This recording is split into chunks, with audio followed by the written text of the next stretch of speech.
Welcome back for another tutorial, and this time of course we are in Photoshop, and I'm going to address a couple of things that have been asked of me, requested by some students, and that is about painting skin. Now there are really great tutorials out there about digital painting and painting portraits and skin, so I'm going to try not to go over the same types of techniques they go over, just really talk about the way that I go about this. And I've got a couple of demos I've done for classes this year and last, and I'll show you how I approach something like this. So let's zoom in a bit here. We can see the layers I have. The first thing I want to mention is that for as much as I love using layers and blending modes and all that in Photoshop, they really aren't that useful in painting portraits and skin. All the layers and blending modes kind of tend to take you away a little bit from the immediacy of painting skin and getting all the subtleties that you want. So let me show you kind of how I would break this down. I'll turn a few layers off here. We've got this bottom color, and of course here's my photographic source. Good old Bryan Cranston here. I just kind of chose this at random for a demo in class once. And of course I got a bit of a sketch over there. Just working quickly from that to sketch out the general areas and put in the anatomical structures of the face there. So I would start with a solid color. You can see here it says 4735. So that's going to be a PMS color. And I tend to choose this based on the sort of the skin tone value of the individual. So if I type in 4735, here it is right there. And you can see that the nice thing about starting off with a Pantone color is that you have this nice ramp of dark to light that you can use with those values. So that's what I've started off with, and I've got this this layer labeled that right there. And let's see what else I have here. I've got one that's 479 for the ears. Now ears tend to be a bit warmer and redder because the skin is thin and blood vessels are closer to it, so it would tend to have a bit more red color in there. And so we've got a bit of the ears right there, and then here's a bit of the neck. You can see that I've got these various layers here, and I just tend to paint with a fairly simple brush, but I'm painting solid colors. And you can see that I'm using this layer as a clipping mask for layers above that. So I'll turn off my sketch. You can sort of see how this works here. So I'm trying to match up with my sketch, or even with the photo there. Just trying to match up and make things work well. And I might even trace a little bit on top of there just to save myself some time and be accurate. But the main thing is, I've got this solid layer pretty much as a clipping mask for any layer on top of that. And it's kind of great to have this and not work on white. So I paint on here, and this is pretty much all with one color. And as I'm painting, I'm using one of my favorite brushes. I would advise everyone to not use the round standard brushes in Photoshop, but try something with a bit of a rough kind of natural edge, and keep the size constant, but have the transfer or the opacity be controlled by your pen pressure. And so you can see this is kind of what I'm doing here, and just painting in pretty much one color. I've got a darker color a bit right here, but it may have been by accident. So anyway, just kind of this one color here gets this overall kind of value range. And then on top of that, again, this is all in normal mode. I've got this layer right here where I'm doing a little bit of cooler stuff. I'm using a small brush to paint in more details like these tiny wrinkles and imperfections in the skin. But everything is happening first with a fairly large brush so that I'm not worried about details. And that's one of the main things here, is to not paint details too quickly. Do a really general over or underpainting actually before you start putting in details. If you get to details like the eyes and eyebrows and eyelashes and little hairs and all things like that too quickly, it just makes things not work well. You got to have this general painting first. So you can see that everything here is done with normal blending mode, and the opacity is 100%. I found that as I love using multiply for shadows and screen for highlights, and even things like color dodge for really intense highlights, those don't tend to work so well with painting skin. Let's just put a few more things in here. Here as just a general painting of the hair. I'm using 419 right there, and there's an overall painting of solid color, just a little hint of the shirt and the shoulders right there. And as I go on here, I've got a highlights layer, and this highlights layer is actually still at normal blending mode with opacity 100%. And so I'm not using a whole lot of layers really to do all this, and I'm not really using any blending modes yet. So you can see those highlight layers are just putting the last little bit on there. We even have some blue reflected light, which I'm actually pulling from this background right here, and it's kind of doing some fun stuff with reflecting right in there. There's a bit more with the ears, and still remaining fairly loose. I'm trying to get all this suggestion of wrinkles and skin texture. But everything so far has just been with normal blending mode and 100%, and any changes in opacity are done by using the pressure of the stylus against the tablet there. And I tend to paint the details right here, eyes. These are on a second layer right there. Now what I'm doing is I'm probably picking colors from this nice ramp of my PMS colors here as I start out with, but then at some point as I paint and the colors mix, I'll actually, with my brush, here's my brush right here, I'll just hold down Option and then pick colors straight from the face. So when you get enough values and ranges down here to kind of smooth things together and make them work together a little bit, you don't want to go back here and pick colors that have maybe too much of a difference in value from them. But as you paint lightly, you can start mixing and creating your own new colors here. Just hold down Alt or Option and pick right from the face to continue painting. And that's how I kind of finalize things up. So a few more things here. I've got a shadows layer. This one actually is in multiply mode, and I've taken the value down to about 80%. Now I almost never use pure black to paint shadows. So if I take this and put this back to normal, you can see that I'm actually painting with this exact same blue that I'm using on the background. The reason I'm doing this instead of using black is that it just puts a bit of more interesting color into the face here. So this gets that really kind of darker bit of shadows, the really kind of darkest bits right here. But notice how that's not a whole lot of the face. It's just really some of the darkest values, and I'm taking that opacity down, but the majority of the face really is just painted with normal blending modes and letting the colors kind of blend and work together as they will without worrying about changing blend modes. And that gives a great sort of subtle range from highlight to shadow that you might not work with changing blend modes like doing multiply and screen or color dodge.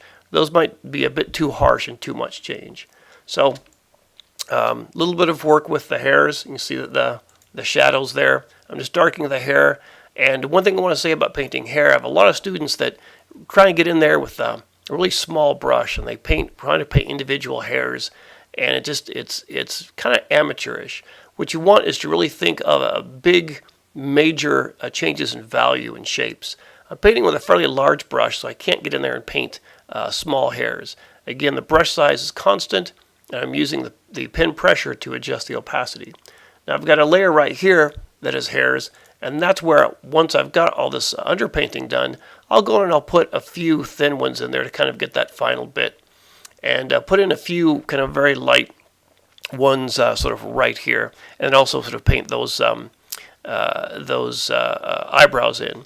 Notice that with the eyelashes, you want to be very careful, not paint a whole lot of individual ones. Just kind of suggest them and think of them more as a big shape rather than painting a whole bunch of individual ones. And let's see what more we have here. Just a little bit of reflected light painted on the chin right there. And then I've got another layer right here. So I zoom out. Just painting in some tiny little details right in there. So that's really about it. There aren't a whole lot of layers being used in this. And I chose this image kind of at random, but I was demonstrating for my class just how interesting you can do something with kind of not the standard glamorous portrait, but with this kind of harsh lighting. And I felt that painting all this texture and stuff would be kind of fun. Now here's one that is a bit more recent, and just want to show you a little bit about this and how it's a very different look here, but I went about it in much the same way. So we'll just kind of turn off a whole bunch of layers here. There we go. And again, I have an initial photograph there. Pretty small and low quality photo, but it kind of forced me to make a lot of decisions on my own. We've got a bit of a sketch right there to see where the major parts of the face are going to be, just sketching in really quickly. And so what I've done here is you can see that with the photo, it was kind of unusual in that the whole face was kind of in shadow. And the highest light source was right here on top, and the whole face was kind of in shadow. Not a whole lot of value there, so it was a little bit more of a challenge. But I chose a color right here, and this is 7519. And so if I go to my PMS colors here, there's 7519. So it actually is fairly dark, but it turned out to be something that worked well for this as a fairly dark mid value to start with. So same type of thing. I've got one layer here where I'm painting a solid color. We'll turn off this sketch layer. And then I've got one layer for the hair. The hair I'm using is, the color is Black 6. Again, I'll paint it in all one solid color. And I wanted this to have a little bit of cooler, bluer feel to the hair. And I've got one on top right there. So you can see, again, all painted with solid colors. I've got one for there's the neck. So I've got all sorts of solid colors going on here. Not worried about painting any detail at all, but I'm starting with this and getting the main shapes down correctly. So you can see that this main face layer right here of 7519 is a clipping mask for all the painting right here. So all this painting was done kind of challenging because there's not a whole lot of value change. It's all very kind of mid-tone, sort of darker mid-tone, and I'm trying to pull out some interesting things here, and very subtle variations in color. I actually was using a number of the PMS grays, kind of like the more of the greenish grays here, kind of the purpley grays right here, to get various parts of the face, and took a lot of working together and actually sampling colors right here as I'm mixing. And we have one little bit of hair detail. Nope, we have. Where did that go? Oh, there it is. So here's a little bit of hair, kind of just painting right there. So anyway, you can see that I was painting like this. I'll put a little bit here where the neck is going. And so I'm just painting very indistinctly, not putting any detail, using larger brushes, and trying not to get too detailed at all, but just do this, sort of a basic underpainting. And so everything still is with 100% opacity and normal blend modes on all the layers. Nothing unusual yet. And right here, I've got some detail painted on the hair. Again, the bottom layer is acting as a clipping mask for this layer right here. And just, putting in some warmer, browner colors right there. Same thing happening right about there. Painting some lighter colors here. And you can see that I've got 476 on this layer. I'll just see what that looks like. So here's 476, where I started off with being the darker values. And then for some of these brighter values where the highlights were hitting, I could come and grab brighter colors right here. So pretty basic overall. And then I've got detail. I painted some details right here. So notice how I kind of reserve these for their own layer. And pretty much all the face painting is just on one layer right here, and that's it. So I can do a lot of very direct painting, and spreading it across multiple layers wouldn't really help a whole lot. So here's my detail layer where I'm putting in the most detail, and I'm probably punching up a little bit more than in the photo, the highlights in the eyes and a little bit on this earring, just because I wanted to add some visual interest there. And to get these really dark parts that I wanted here in the hair that it needed, let's go up to the hair here. I actually did paint this layer in multiply mode. So see, that multiply mode really gets that dark going. Now it's not pure black. I really try and avoid as much as possible painting in pure black and pure white. Maybe pure white for some things like this. But you want to leave yourself a bit of room to go a bit darker and a bit lighter. So the pure black and the pure white should really be used very sparingly. Even though this looks fairly dark, if I go in and I measure it with my color picker, I've got a value of 4. So it's not quite pure black. There's still a bit of color in there. And you can see this is multiplied 100%, and the color I used was a PMS color, Black C, right there. So that gives some nice dark areas here to get some contrast in the hair. If I go down to this bottom hair layer, I'll turn this one on. Same thing, Black C in multiply mode, and that's where the darkness really is coming in. Really nice dark areas here. But notice that, again, there's not a whole lot of detail painting in the hair. It's kind of rough and loose with larger brushes, and I'm concerned more with just large areas of light and shadow as opposed to trying to paint individual hairs at this point. So before we get in and paint individual strands of hair, you want to get the painting pretty much done to where all the major items are in, and those little strands of hair are kind of the last little bit, the icing on the cake. So going up here a bit more, there's some detail painted on this strand of hair, kind of coming down here. Notice that there's a bit of a shadow here. This lock of hair coming down casts a little bit of a subtle shadow right there on the face with a fairly soft edge. And you want to look at getting your soft edges and your hard edges, making sure that's all working together. To have a good portrait, you're going to have some soft edges, like around here and around here, and you can have some hard edges, like say the edge of the nose or the edge of the chin. It's really what you want to see, that contrast between hard and soft. Now a bit more going on here. There's again that Black C again in multiply mode to give that hair the darkness that it needs. And then to kind of try and tie things together, I would start picking colors with my my brush straight from the image as it is here.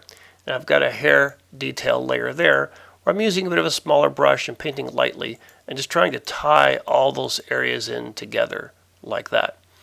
Now, it's overall looking pretty good. It's being pretty close to being done, but I want to punch a little bit more some of the highlights and shadows. If you recall in that in the initial photo, there was some really bright highlight stuff going on here as this very intense light is lighting old Jennifer Connelly straight from above.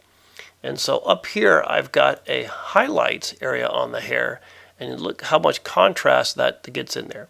Well, this color is actually 482. So let me come in here and show you 482. So that's 482. You can see it's from my 476, my main color here. I'm taking the brightest color that I have. It's not quite white, it has some color in there. What I'm doing with this is I'm actually changing this layer to color dodge. And so with color dodge, it gets these really intense highlights and really just intense bits of color here. As a nice contrast to everything here, which is kind of dark and very desaturated, I'm wanting these areas to kind of pop out right here and right here to give some visual interest. And here's where I'm painting a little bit of very light, kind of thin hairs, just sort of kind of catching the light. And one thing I want to show you here is the difference between opacity and fill. You can see I've taken the fill down to 80%. My opacity is at 100. If I take this back up to 100, you can see that it's not really that good looking. You get some kind of harsh, not really great looking color here. So if you take the opacity down, that's starting to look a little bit better, but now I'm losing some of that intensity there. I'll take that back up to 100%. I found that if you paint in color dodge, and it's right under screen, so color dodge really is kind of like screen on steroids. It's for highlight areas, but almost things that are just extremely luminous and really bright. It almost gets the illusion of light going. And because the hair is so shiny and reflective, it really kind of works out that nicely to suggest that. So I found that instead of taking down the opacity, if you take down the fill, and there I am back to 80%, you get a lot of this wonderful color coming through as this blend mode of color dodge blends with the colors underneath. You get this wonderful, beautiful color you don't quite get if you just take the opacity down.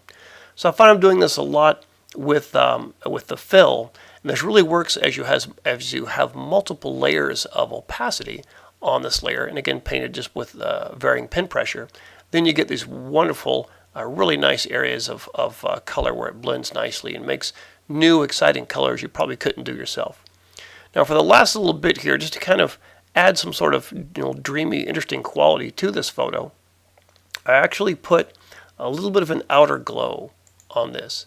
Just a little hint of outer glow, and you can see that I chose really is kind of a mid-tone sort of purpley gray from the PMS colors, and put this in linear dodge. Now the difference between color dodge and linear dodge is that color dodge won't appear over black, and it really won't do much over things that are close to black. Linear dodge is a very strong brightening mode, but it will appear over black, and that's why I made that change right there. So anyway, adjusted the opacity to be just very, very slight. If I go really high with it, it kind of starts to look a bit strange and a little bit too kind of soft and strange. So some very low opacity just gave a little bit of kind of some glowy, dreamy quality to that.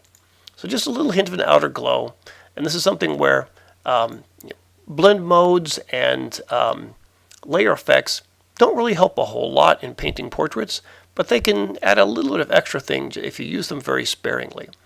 One other thing I did with layer styles is I felt that right here on this side of the face I might want to make that a little bit darker and maybe soften this edge a little bit.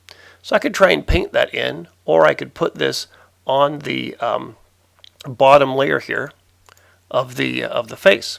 And so I've got here just a little bit of an inner shadow. See how the inner shadow just kind of softens and darkens that a little bit, and then I've got a gradient overlay, and just kind of I've put it at an angle and very low opacity, just kind of darken one side of the face a little bit to kind of have this this far sort of quarter turn of the face here be a little bit more in shadow. So we'll turn that off and turn that back on, just to add a little bit there. It's very subtle, but I was kind of doing what I wanted to. And things like this can actually help if you don't rely on them too much, but use them very sparingly. So again, there's the inner shadow, there's the gradient overlay. They're both in multiply mode. Neither one is using black though. They're going to use some dark colors that have color in there so that they add a nice bit of warmth and interesting color, much more interesting than just plain black. And I just did some rough painting here in the background, add a little bit of painting texture, and right here I've got a little gradient which is foreground to transparent, and that's also color dodge. And see how I've kept the opacity 100%, but I've taken the fill down to 40. So when you work with varying opacities and color dodge, especially something with a gradient with varying opacities, it's going to give some nice richness and color as the opacity goes down. So that's what I tend to do there, and just kind of experiment with that a little bit to see what looks good. So that's about it. Just a little bit of a quick overview of how I approach working on portraits. Everyone has their own way, and as I say, there are some great tutorials out there about painting skin, getting nice colors, and doing portraits. And I'm just showing you the techniques that I use. Again, not a whole lot of layers, very sparing use of different blend modes and layer styles, but sometimes those can add just a little bit to give your painting the extra little bit of interest. So just kind of a quick overview there, and hope that you liked watching this and you learned something that you might be able to apply to your own work, and stay tuned for the next tutorial.